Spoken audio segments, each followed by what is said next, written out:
प्रधानमंत्री नरेंद्र मोदी ने दिल्ली में केंद्रीय मंत्री एल मुरुगन के आवास पर पोंगल उत्सव में लिया हिस्सा। प्रधानमंत्री ने की पारंपरिक पूजा अर्चना, पर्व को बताया एक भारत श्रेष्ठ भारत की भावना का प्रतीक। कहा श्री अन्न को बढ़ावा देने के प्रयास से करोड़ों किसानों का हो रहा है भला।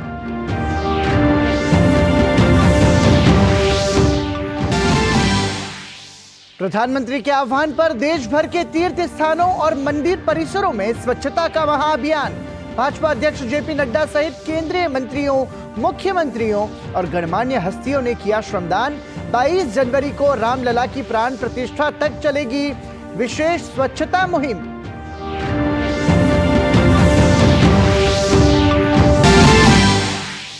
राहुल गांधी की न्याय यात्रा से पहले कांग्रेस को बड़ा झटका। महाराष्ट्र में पार्टी के वरिष्ठ नेता मिलिंद देवड़ा ने दिया त्यागपत्र। पूर्व केंद्रीय मंत्री ने कांग्रेस के साथ अपने परिवार के 55 वर्ष के रिश्ते को खत्म करने का किया ऐलान। कहा विकास के रास्ते पर चल रहा हूं। देश मना रहा है सशस्त्र बल पूर्वक सैनिक दिवस। बहादुर सपूतों के योगदान को किया जा रहा है नमन। रक्षा मंत्री राजनाथ सिंह ने कानपुर में सशस्त्र बल पूर्व सैनिक दिवस समारोह को किया संबोधित। कहा बहादुर सैनिकों के योगदान का ऋणी है पूरा देश।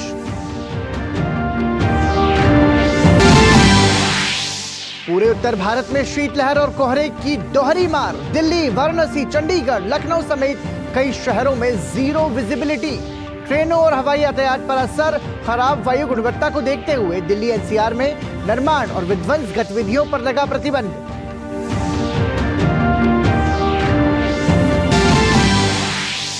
सात्विक साईराज और चिराग शेट्टी की जोड़ी खेल रही है मलेशिया ओपन का पुरुष युगल फाइनल। खिताबी मुकाबले में चीन की जोड़ी से हो रही है भिड़ंत। नमस्कार, आप देख रहे हैं समाचार। आपके साथ मैं हूं पराक्रम से शेखावत। प्रधानमंत्री नरेंद्र मोदी ने कहा है कि पोंगल का त्योहार एक भारत श्रेष्ठ भारत की भावना को दर्शाता है। उन्होंने कहा कि एकता की यही भावना 2047 के विकसित भारत को मजबूती प्रदान करेगी। उन्होंने नई दिल्ली में सूचना और प्रसारण राज्य मंत्री एल मुरुगन के आवास पर आयोजित पोंगल कार्यक्रम में हिस्सा लिया।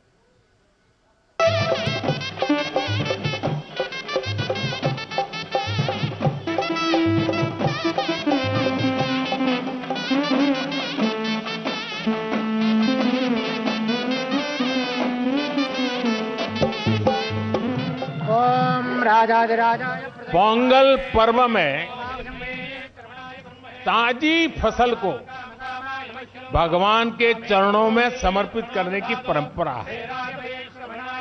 इस पूरी उत्सव परंपरा के केंद्र में हमारे अन्नदाता, हमारे किसान हैं। पोंगल दक्षिण भारत के प्रमुख त्योहारों में से एक है और इस पर्व को बहुत धूमधाम से मनाया जाता है। मकर संक्रांति की तरह यह पर्व भी सूर्य के उत्तरायण का त्योहार है। इस पावन मौके पर प्रधानमंत्री नरेंद्र मोदी ने सूचना प्रसारण राज्य मंत्री एल मुरुगन के आवास पर आयोजित कार्यक्रम में हिस्सा लिया। यह पर्व ईश्वर को धन्यवाद देने के अवसर के रूप में भी मनाया जाता है। पीएम ने कहा कि पोंगल के दिन तमिलनाडु के हर घर से पोंगल धारा का प्रवाह होता है। उन्होंने कहा कि यह त्योहार एक भारत श्रेष्ठ भारत की भावना को दर्शाता है। पोंगल के अवसर पर तमिल महिलाएं अपने घर के बाहर कोलम बनाती है। सबसे पहले वो आटे का इस्तेमाल करके जमीन पर कई डॉट्स बनाती है। जब ये सभी डॉट्स मिला दिए जाते हैं और बड़ी कलाकृति बनाकर इसमें रंग भरा जाता है। हमारा देश और उसकी विविधता भी कोलम के जैसी है। जब देश का कोना कोना एक दूसरे से भावात्मक रूप से जुड़ता है तो हमारी शक्ति एक अलग रूप दिखाती है। पोंगल का पर्व भी एक ऐसा ही पर्व है जो एक भारत श्रेष्ठ भारत की राष्ट्र भावना को दर्शाता है। पीएम ने सुपर फूड को लेकर देश दुनिया में नई जागृति आने पर खुशी व्यक्त की। उन्होंने कहा कि आज के समय में नौजवान मिलेट्स को लेकर नए स्टार्टअप्स शुरू कर रहे हैं। हमारे बहुत सारे नौजवान मिलेट्स, श्री अन्न को लेकर नए स्टार्टअप शुरू कर रहे हैं और ये स्टार्टअप्स आज बहुत पॉपुलर हो रहे हैं। श्री अन्न के उत्पादन से हमारे देश के 3 करोड़ से अधिक छोटे किसान जुड़े हुए हैं। हम श्री अन्न को प्रमोट करते हैं तो सीधे सीधे ये 3 करोड़ किसानों का भला होता है। इस दौरान पोंगल त्योहार को समर्पित सांस्कृतिक कार्यक्रमों का भी आयोजन किया गया, जिसमें कलाकारों ने अपनी अद्भुत प्रस्तुतियों से सभी का मन मोह लिया। Our Ram Mandir in Ayodhya is going to open doors after many years to a sacred space filled with divine blessings and spiritual harmony from 22nd January 2024. This wouldn't have been possible without our Honorable Prime Minister Narendra Modi ji. On this occasion, I would like to express my sincere appreciation and a heartfelt thank you to our Honorable Prime Minister on behalf of everyone. गौरतलब है कि पोंगल फसल कटाई और संपन्नता के प्रतीक का उत्सव होता है। पोंगल के दिनों में घर के बाहर रंगोली मनाई जाती है। साथ ही यह पर्व ईश्वर को धन्यवाद देने के अवसर के रूप में भी मनाया जाता है। पोंगल के पर्व में साफ सफाई, रंगोली, सजावट ईश्वर से प्रार्थना के रूप में देखा जाता है। इस पर्व को लोग परिवार और दोस्तों के साथ मिलकर उत्साह से मनाते हैं और खास बनाए गए पोंगल के प्रसाद का आनंद लेते हैं।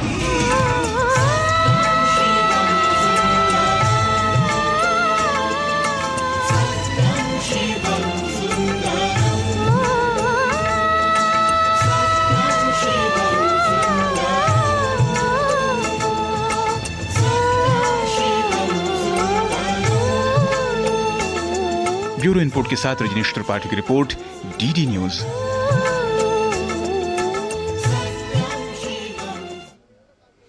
और आइए अब आपको लिए चलते हैं प्रभु श्री राम की नगरी श्री अयोध्या धाम और बताते हैं अयोध्या से जुड़ी हुई खबरें।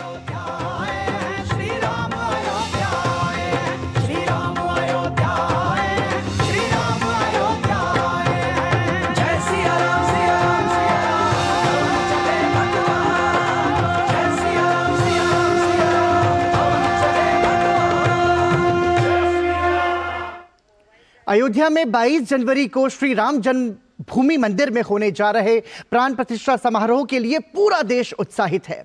देश और दुनिया के लोग 22 जनवरी का बेसब्री से इंतजार कर रहे हैं। यह दिन प्रधानमंत्री नरेंद्र मोदी के लिए भी बेहद खास है। अयोध्या में भगवान श्री राम का भव्य मंदिर का सपना प्रधानमंत्री नरेंद्र मोदी ने आज से सालों पहले देखा था। इतिहास के पन्नों को पलटे तो पता चलता है कि आज से ठीक 32 साल पहले प्रधानमंत्री नरेंद्र मोदी ने अयोध्या में रामलला के दर्शन किए थे। दरअसल प्रधानमंत्री मोदी कन्याकुमारी से कश्मीर तक एकता का संदेश फैलाने के लिए एकता यात्रा पर थे। जय श्री राम के नारों के बीच नरेंद्र मोदी ने संकल्प लिया था कि राम मंदिर बनने पर ही वो यहां वापस आएंगे। अनगिनत हिंदुओं की सदियों की दृढ़ता के बाद भगवान श्री राम को उनकी जन्मभूमि पर एक भव्य मंदिर में पुनर्स्थापित किया जा रहा है। श्री राम जन्मभूमि तीर्थ क्षेत्र महासचिव चंपत राय ने बिहार के मिथिला से भार लेकर आए साधु संतों का स्वागत किया। गौरतलब है कि राम मंदिर की प्राण प्रतिष्ठा को लेकर देशवासियों का उत्साह देखते ही बन रहा है। चारों तरफ खुशी का माहौल है।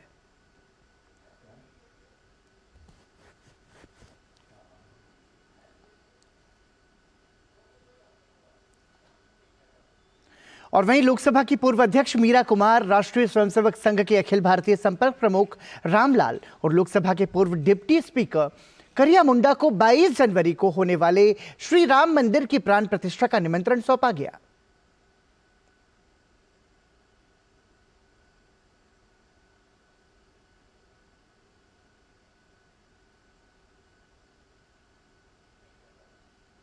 केंद्रीय गृह मंत्री अमित शाह गुजरात के दौरे पर हैं। अमित शाह ने अहमदाबाद स्थित श्री जगन्नाथ जी मंदिर में पूजा अर्चना की। उन्होंने मंदिर परिसर में सफाई अभियान में हिस्सा लिया। गृह मंत्री अमित शाह उत्तरायण पतंग महोत्सव में भी शामिल हुए।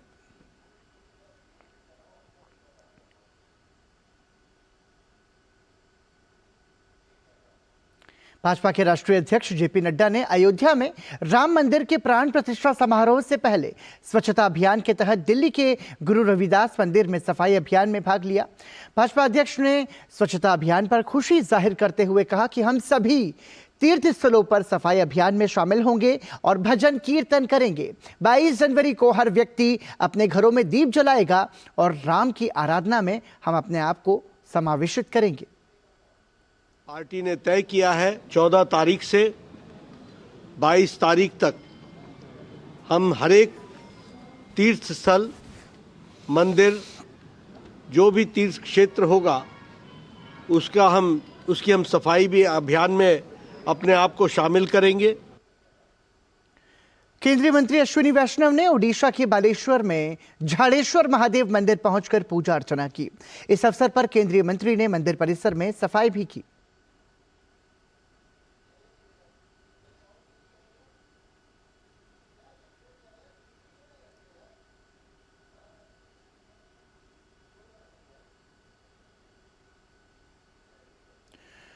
तो आप ये देख रहे हैं केंद्रीय मंत्री अश्विनी वैष्णव, उन्होंने झाड़ेश्वर महादेव मंदिर में पूजा अर्चना की और इस दौरान प्रधानमंत्री नरेंद्र मोदी की अपील पर स्वच्छता अभियान में भी उन्होंने हिस्सा लिया। भारत के यशस्वी प्रधानमंत्री श्री नरेंद्र मोदी जी ने आह्वान किया है कि हमारी जो सांस्कृतिक धरोहर है, मंदिर है, उन सबको साफ सुथरा करके पूरा एक सफाई का स्वच्छता का अभियान चालू करें। वो आज झाड़ेश्वर मंदिर में महाप्रभु के दर्शन के बाद में चालू किया गया। केंद्रीय मंत्री मीनाक्षी लेखी ने दिल्ली में स्वच्छता अभियान में हिस्सा लिया।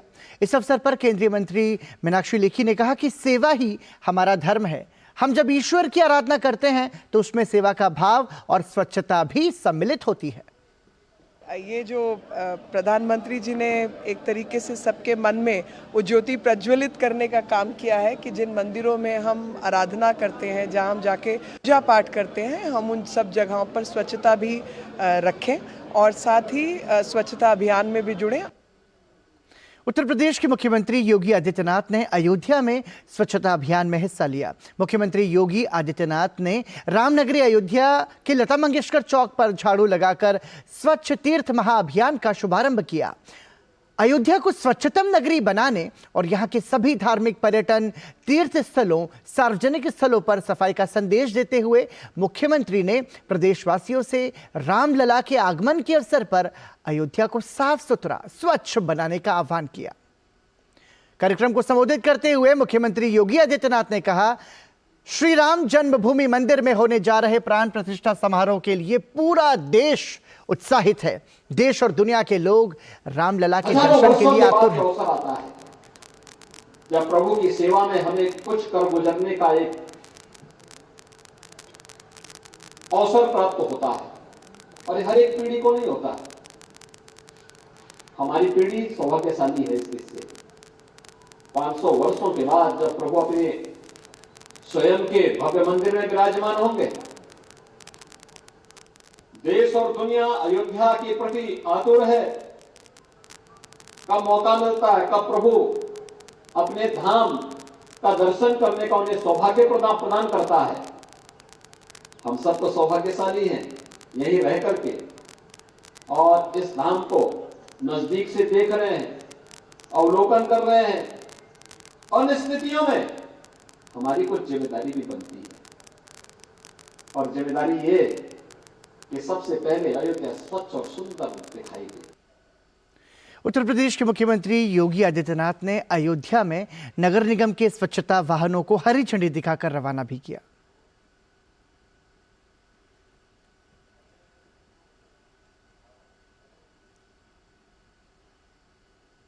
प्रधानमंत्री नरेंद्र मोदी की अपील पर पूरे भारत में स्वच्छता अभियान चलाया जा रहा है और 22 तारीख को रामलला की प्राण प्रतिष्ठा समारोह तक ये अभियान चलाया जाएगा।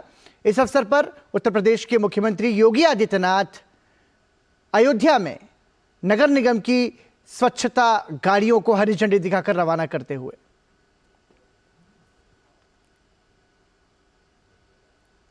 उत्तर प्रदेश के उप मुख्यमंत्री केशव प्रसाद मौर्य और ब्रजेश पाठक ने अलग अलग जगहों पर स्वच्छता अभियान में भाग लिया। केशव प्रसाद मौर्य ने बालकेश्वर महादेव मंदिर में सफाई अभियान चलाया, वहीं ब्रजेश पाठक ने दक्षिण मुखी हनुमान मंदिर में स्वच्छता अभियान में भाग लिया।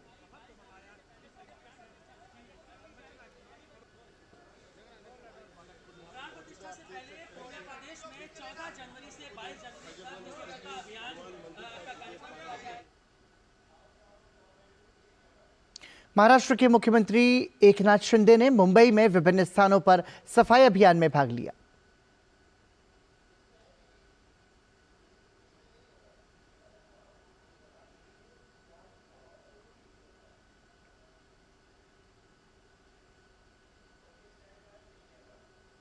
गुजरात के मुख्यमंत्री भूपेंद्र पटेल ने गांधीनगर के धुलेश्वर महादेव मंदिर में स्वच्छता अभियान में भाग लिया।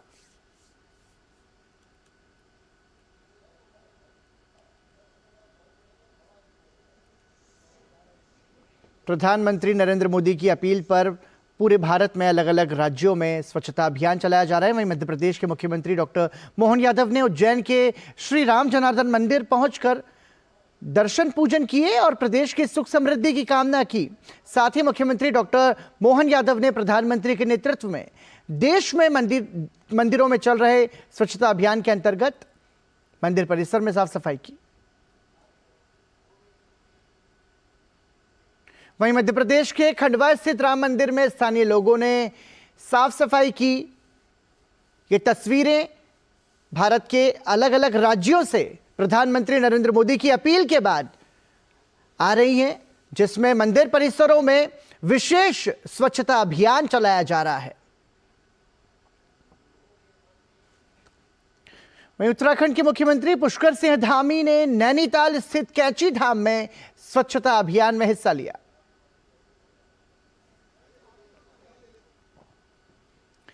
भाजपा विधायक नितिन नवीन ने पटना जंक्शन स्थित महावीर मंदिर में सफाई की। नितिन नवीन ने बताया कि भगवान राम जिस तरह से लंका विजय के बाद अवध पधारे थे तो पूरे अवध को सजाया गया था, मंदिरों को सजाया गया था। वहीं सैकड़ों वर्षों के बाद रामलला फिर से अयोध्या में पधार रहे हैं तो उनके प्रति जो देशवासियों की आस्था है उस आस्था को लोग जाहिर कर रहे हैं। रक्षा मंत्री राजनाथ सिंह उत्तर प्रदेश के कानपुर में सशस्त्र बल पूर्व सैनिक दिवस समारोह में शामिल हुए। पूर्व सैनिक दिवस पर अपने संबोधन में रक्षा मंत्री ने कहा कि एक सैनिक परिवार जाति और पंथ जैसी सोच से कहीं ऊपर उठकर पूरे राष्ट्र के बारे में सोचता है। इसलिए इस राष्ट्र के अस्तित्व को बनाए रखने के लिए, इस राष्ट्र की जीवंतता को बनाए रखने के लिए उसे वह नैतिक बल मिलता है जिस कारण वह मौत का भी सामना करने को सदैव तैयार रहता है। उस सैनिक का सबसे बड़ा धर्म यह हो जाता है कि मैं रहूं या न रहूं, मेरा देश रहना चाहिए, क्योंकि देश की निरंतरता में वह भी जीवित रहेगा और उसका नाम भी जीवित रहेगा। दिल्ली के मानेकशॉ सेंटर में सशस्त्र बल पूर्व सैनिक दिवस कार्यक्रम का आयोजन किया गया। समारोह को तीनों सेनाओं के प्रमुखों ने संबोधित किया। इस दौरान एक प्रदर्शनी भी लगाई गई। वहां मौजूद स्टॉलों पर पूर्व सैनिकों के कल्याण संबंधी सुविधाएं उपलब्ध कराई गई।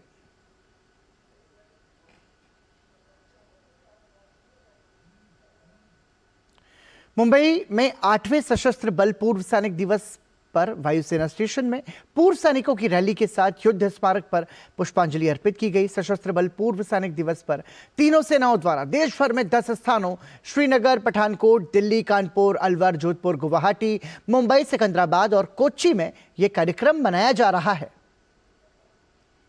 नेपाल और भारत ने सीमा पार कनेक्टिविटी को मजबूत करने के लिए द्विपक्षीय पहल को लागू करने की प्रतिबद्धता व्यक्त की है। अनाधिकृत व्यापार से निपटने के लिए व्यापार, पारगमन और सहयोग पर भारत नेपाल अंतर सरकारी उप समिति IGSC ने 12-13 जनवरी को काठमांडू में अपना नवीनतम सत्र बुलाया। दोनों पक्षों ने फार्मास्यूटिकल्स और आयुर्वेदिक प्रोडक्ट्स के लिए पारस्परिक बाजार पहुंच पर भी चर्चा की। भारतीय पक्ष ने प्रत्यक्ष विदेशी निवेश को प्रोत्साहित करने के लिए पेरिस कन्वेंशन के प्रावधानों द्वारा IPR व्यवस्था की जरूरत पर भी जोर दिया। भारत सरकार के वाणिज्य मंत्रालय के संयुक्त सचिव विपुल बंसल ने भारतीय प्रतिनिधिमंडल का नेतृत्व किया, जिसमें विभिन्न मंत्रालयों और काठमांडू में भारतीय दूतावास के वरिष्ठ अधिकारी शामिल थे। नेपाली पक्ष का नेतृत्व नेपाल सरकार के उद्योग, वाणिज्य और आपूर्ति मंत्रालय के संयुक्त सचिव रामचंद्र तिवारी ने किया। उनके साथ विभिन्न नेपाली मंत्रालयों और विभागों के प्रमुख प्रतिनिधि भी थे। इस बैठक का एक मुख्य आकर्षण द्विपक्षीय पहल पर ध्यान केंद्रित करना था। इसका उद्देश्य नए एकीकृत चेकपोस्ट और रेलवे लिंक के निर्माण सहित भारत और नेपाल के बीच निर्बाध सीमा पार कनेक्टिविटी को और मजबूत करना था। दोनों पक्षों ने समृद्ध द्विपक्षीय व्यापार के साझा दृष्टिकोण को दर्शाते हुए इन पहलों को लागू करने की प्रतिबद्धता व्यक्त की। एजेंडे में पारगमन संधि और व्यापार संधि की समीक्षा, मौजूदा समझौतों में प्रस्तावित संशोधन, निवेश बढ़ाने की रणनीति, मानकों का सामंजस्य और व्यापार बुनियादी ढांचे के समकालिक विकास पर चर्चा भी शामिल थी। 29 जनवरी को प्रधानमंत्री नरेंद्र मोदी के 7वें परीक्षा पे चर्चा कार्यक्रम के लिए अब तक 2 करोड़ 26 लाख से अधिक विद्यार्थी पंजीकरण करा चुके हैं, जो एक रिकॉर्ड है। शिक्षा मंत्रालय ने पिछले महीने 12 दिसंबर से इस वर्ष 12 जनवरी तक 6ठी से 12वीं कक्षा तक के विद्यार्थियों के साथ साथ अध्यापकों और अभिभावकों से भी इस कार्यक्रम में भाग लेने के लिए MyGov पोर्टल पर ऑनलाइन आवेदन आमंत्रित किए थे। मंत्रालय ने बताया कि MyGov पोर्टल पर मिले प्रश्नों के आधार पर 2050 प्रतिभागी चुने जाएंगे। इन प्रतिभागियों को एक विशेष किट प्रदान की जाएगी। इस किट में प्रधानमंत्री की पुस्तक एग्जाम वॉरियर्स के हिंदी और अंग्रेजी संस्करण के साथ प्रमाण पत्र दिया जाएगा। इस वर्ष प्रधानमंत्री के साथ 4000 से अधिक विद्यार्थी चर्चा करेंगे। यह कार्यक्रम दिल्ली के भारत मंडपम में होगा। परीक्षा पे चर्चा कार्यक्रम में प्रधानमंत्री नरेंद्र मोदी परीक्षा के तनाव से मुक्त होने और विद्यालय के बाद के जीवन पर देश विदेश के छात्रों, अभिभावकों और शिक्षकों के साथ चर्चा करते हैं। ये कार्यक्रम युवाओं के लिए तनाव मुक्त वातावरण तैयार करने के प्रयोजन से आयोजित किया जाता है। इसी के साथ ही समाचार में अभी के लिए इतना ही, लेकिन डीडी न्यूज पर खबरों का सफर जारी है। तब तक के लिए नमस्कार।